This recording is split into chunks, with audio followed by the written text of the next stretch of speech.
আসসালামু আলাইকুম। সবাই কেমন আছেন? আশা করি সবাই ভালো আছেন।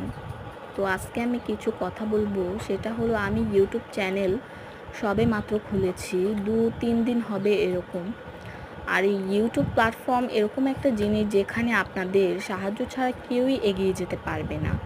সেটা হচ্ছে আপনারা যদি ভিডিও দেখে লাইক না করেন, শেয়ার, কমেন্ট, সাবস্ক্রাইব না করেন চ্যানেল, সেখানে কেউই আগে বাড়তে পারবে না। আর আমার মনে হয় যে ইউটিউবে যারা আমরা নতুন মাত্র চ্যানেল খুলেছি, আমাদের সবাইকে আপনাদের সাহায্য করা দরকার। যদি আমরা যে ভিডিওগুলি ছাড়ি সেটা দেখে যদি আপনাদের ভালো লাগে, তাহলে প্লিজ একটা লাইক, কমেন্ট করবেন, শেয়ার করবেন আর সাবস্ক্রাইব করবেন চ্যানেলটা। আর আমাদের ভুল কোথায় হলো সেটা যদি আপনারা আমাদের একটু কমেন্টে বলে দিবেন, তাহলে আমাদের ভিডিওটি বানাতে আরও সুবিধা হবে।